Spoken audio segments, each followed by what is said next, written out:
அனைவருக்கும் வணக்கம். நான் தான் உங்கள் டிஎஸ் குமரல் பேசுகிறேன். ஆயிரம் தான் இருந்தாலும் கிராம வாழ்க்கை தாங்க. இங்கே பாருங்கள், பச்சை பசுன்னு எவ்வளோ அழகாக இருக்குது பார்த்தீங்களா? கோடி ரூபாய் கொடுத்தாலும் அங்கே கிடைக்காதுங்க. இந்த மாதிரி சிட்டியில் சொல்கிறேன். இங்கே பார்த்தியா நண்பர்களே, பார்த்தீங்களா தண்ணி எப்படி ஓடிட்டுருக்கு? இங்கே பாருங்கள், எப்பவுமே தண்ணி தான் அங்கே கிராமத்தில். இங்கே பாருங்கள், காவாயில் எப்படி ஓடுது. இங்கே பாருங்கள் நண்பர்களே, பயிர் நடுவதற்கு எல்லா ஏற்பாடும் பண்ணி வச்சுருக்காங்க. இன்னும் கொஞ்சம் வேலை இருக்குது. இதை பண்ணிவிட்டு பயிர் நடுவாங்க. எவ்வளோ இயற்கையான காட்சி பாருங்களேன். ஆஹா, எப்படி இருக்குது பாருங்கள், பச்சை பசேன்னு. இயற்கை காட்சி தான். இந்த மாதிரி விஷயத்துக்கெல்லாம் லைக் பண்ண மாட்டேங்கிறீங்க. சின்ன ஒரு பொண்ணு கண்ணடிச்சா போதும், அப்படியே மில்லியன் கணக்கு தான். பாருங்கள் எப்படி இருக்குது பார்த்தீங்களா? இன்னொன்று காட்ட போகிறேன், இருங்க. இங்கே பாருங்கள் நண்பர்களே, இதுதான் அருமையான காட்சி. இந்த நாற்று விட்டுருக்காங்கள்ல, இதை எடுத்து அதில் நட போகிறாங்க.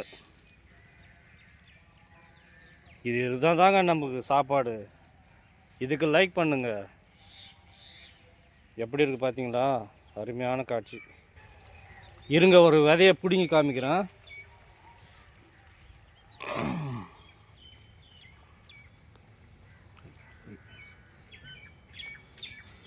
நெல் வரமாட்டேங்குது.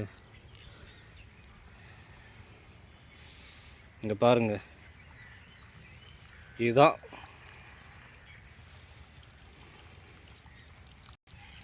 இந்த பிஞ்சு குழந்தைக்கு ஒரு லைக் பண்ணுங்க.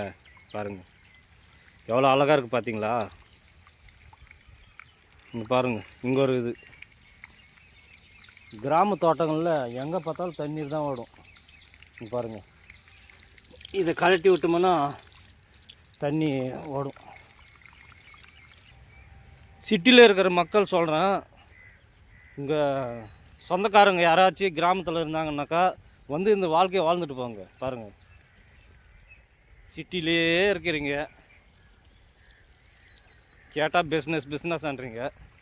அந்த பிஸ்னஸ் எல்லாம் ஒதுக்கி விட்டு கொஞ்சம் வாங்க, கிராம பக்கம் வாங்க. பாருங்கள்,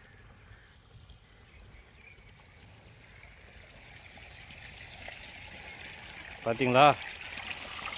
பாருங்கள் தண்ணி ஓடிட்டு பார்த்தீங்களா? நாளைக்கு பயிர் நட போகிறாங்க, அதனால் தண்ணி விட்டுருக்காங்க.